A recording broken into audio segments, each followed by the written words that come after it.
$195,000 a year. 9 out of every 10 people who apply for that job are cut before they ever sit at a live position. A test cuts most of them. A medical cuts some. Training cuts the rest. And it arrives with no warning. That is what a certified controller at a top-tier facility earns. And the ladder up to him has 6 rungs and 2 deadlines that quietly govern everything. Most people think air traffic control is a stressful job you can enter at any age if you are calm under pressure. Both halves of that are wrong. Calm is not the skill. The skill is holding 12 moving objects in your head in 3 dimensions and updating all of them every 4 seconds while talking continuously. Some people simply cannot do it, and no amount of practice changes that, and you cannot enter at any age. If you have not been hired by your 31st birthday, the door is closed permanently, because federal rules force retirement at 56, and the agency requires 25 years of service. The career has a hard start line and a hard finish line, and everything in between is shaped by where you sit on the seniority list at your facility. Let's start at the bottom. The Academy trainee earns about $22 an hour, roughly $45,800 a year, paid while you train in Oklahoma City. You are not controlling anything. You are in a classroom and a simulator lab for 2 to 5 months depending on your track. You memorize phraseology until it is reflex, because there is exactly one correct way to say every instruction, and improvising gets people killed. There is a reason the word affirmative exists and the word yes does not. Yes and no sound too similar over a degraded radio. Every word in the vocabulary was chosen because it survives static. You run simulated traffic scenarios, while an instructor grades you in real time on separation, sequencing, and whether your voice stayed level. That last one matters more than people expect. A controller whose pitch rises under load produces pilots who read back instructions incorrectly, and the grader is listening for it. Getting in requires being under 31, a United States citizen, passing the aptitude assessment, and clearing a Class 2 medical and a security background check. The aptitude test alone eliminates most applicants before they ever see Oklahoma. It is not a knowledge test. It measures how many independent objects you can track while performing an unrelated task, and you cannot study for it in any meaningful way. Academy washout runs between 25 and 40% depending on the track and the year. Almost nobody fails on knowledge. They fail on speed, because the scenarios accelerate until your processing gives out, and the instructors are specifically looking for where that point is. The thing nobody tells you is that failing the academy is usually final. You do not repeat it. You are separated from the agency, and your one shot inside the age window is gone. People move across the country, quit careers, and leave families for months to attend, knowing the outcome is binary. The developmental controller earns $42,000 to $83,000 a year depending on facility level, rising in steps as you certify on each position. You are now at a real facility with real airplanes, plugged in beside a certified controller who can take the frequency from you at any second. You certify one position at a time. Clearance delivery first, then ground control, then local control in a tower. Each certification is a formal checkout with an evaluator sitting behind you, and the evaluator is not there to help. Getting here means passing the academy and accepting whatever facility the agency assigns you, which may be anywhere in the country and is not negotiable. You can decline once, and doing so usually costs you the job. Between 30 and 35% of developmentals never fully certify. The failure point is almost always the same, a position where traffic volume exceeds what you can sequence, and after a set number of training hours, the facility stops investing.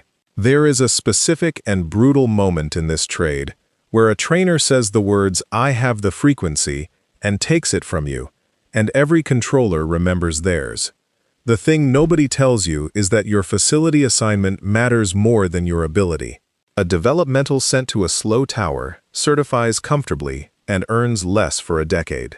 One sent to a busy approach control either becomes very good, very fast, or does not survive the year.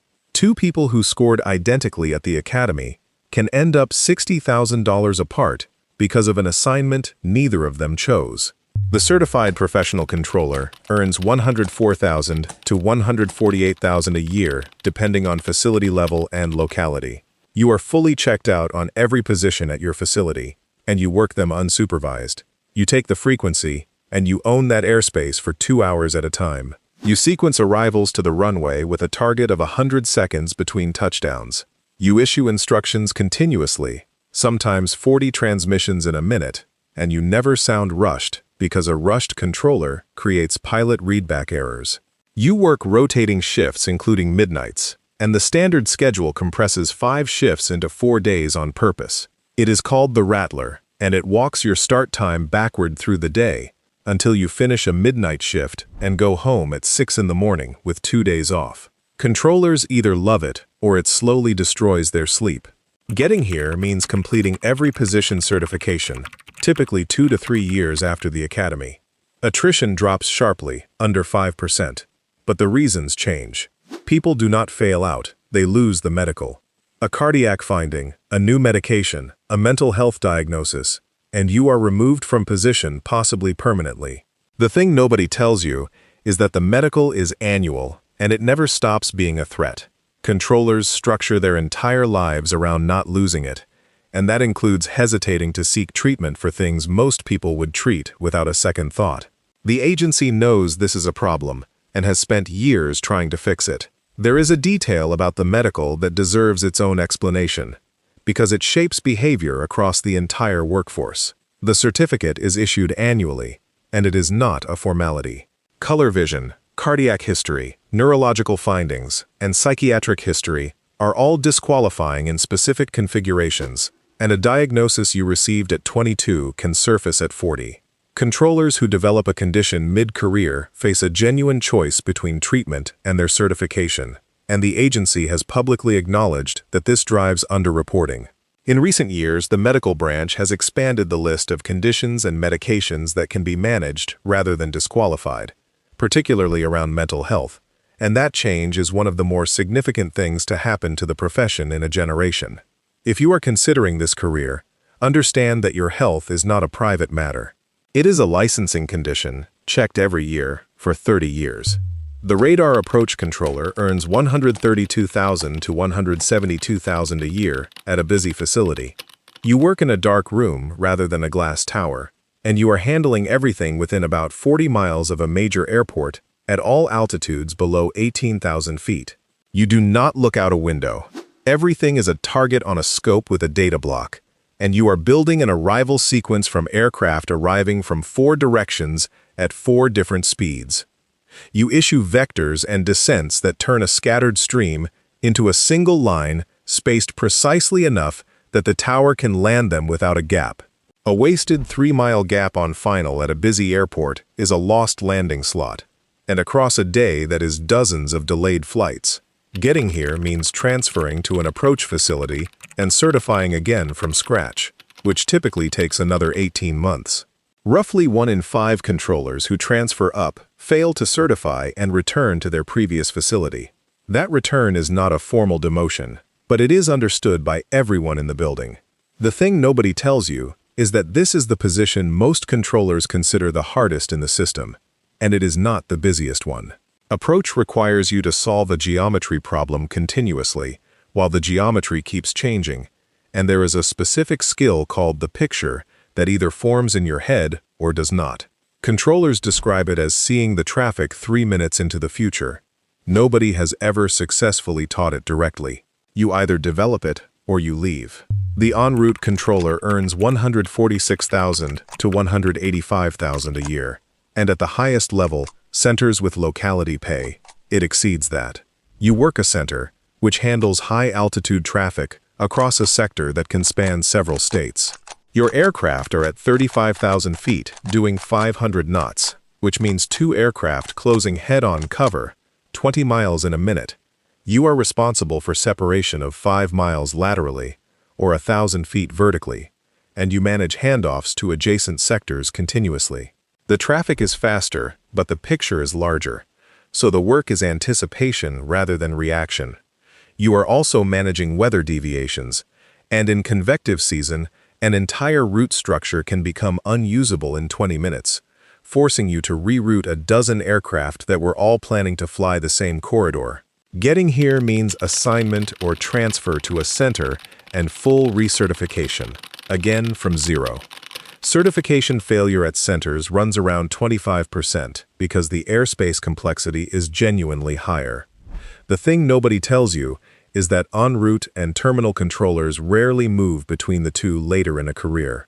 The skills diverge enough that by year 12 you are effectively specialized for life, and controllers describe the other side as a different profession that happens to share a job title. The operations supervisor earns $160,000 to $195,000 a year, more at the largest facilities. You run the floor. You decide staffing for each sector. You combine and decombine positions as traffic changes. You handle the equipment outage and the emergency aircraft, and the weather event that closes a runway. You still plug in and work traffic when the facility is short, and at busy facilities that is often. You are also the person who pulls a controller off position when something went wrong, which is the part of the job people underestimate. That controller may be a friend of 15 years, and you are removing them from the operation while they are still processing what happened. Getting here needs full certification, typically 10 years or more, and selection through a competitive process. There is no washout rate because it is a selection. What does happen is supervisors requesting return to the bargaining unit, and it is common enough that facilities plan for it.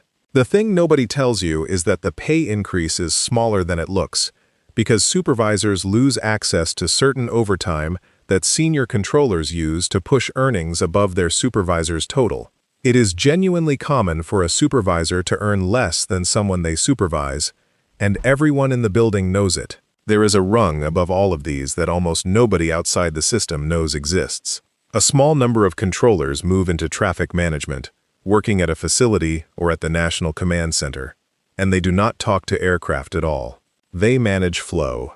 When a thunderstorm line sits across the eastern seaboard, someone decides which flights are delayed on the ground in Chicago so that the arrival rate into New York matches what the weather allows. That person is a traffic management coordinator, and the decisions move tens of thousands of passengers. Pay is comparable to a supervisor, $155,000 to $190,000, and the work is strategic rather than tactical.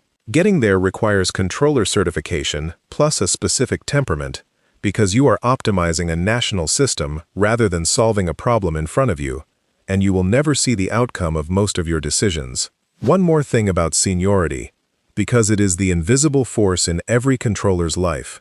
Within a facility, your bid seniority decides your shift, your days off, your leave, and which position you work.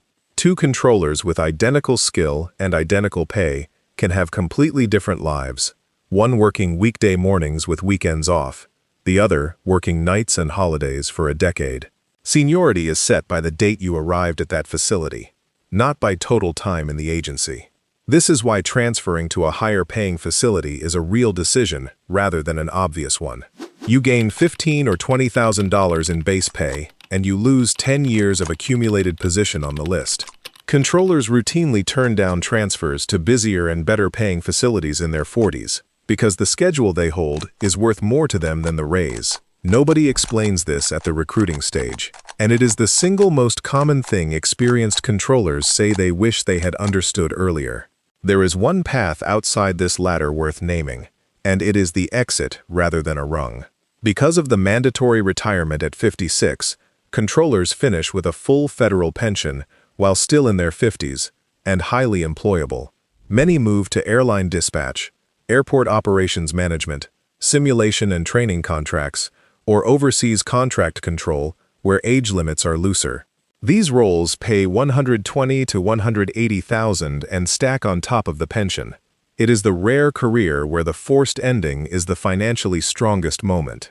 Controllers who plan for it retire at 56 with a pension, a second salary, and 30 years of life remaining. Controllers who do not plan for it describe the exit as the hardest part of the whole career, because the work is genuinely absorbing and nothing afterward asks that much of your attention. Academy Trainee, $45,800. Developmental, $42,000 to $83,000. Certified Professional Controller, $148,000. radar approach, 172,000, en route, 185,000. Operations supervisor, 195,000. Roughly a quarter to 40% washout at the academy, and about a third of those who pass never fully certify. Fewer than 1 in 10 applicants ever work a live position. The door closes at 31, and it does not reopen, which makes this the only career in America where being 29 is an advantage, and being 32 disqualifies you entirely. Next, every level of a welder.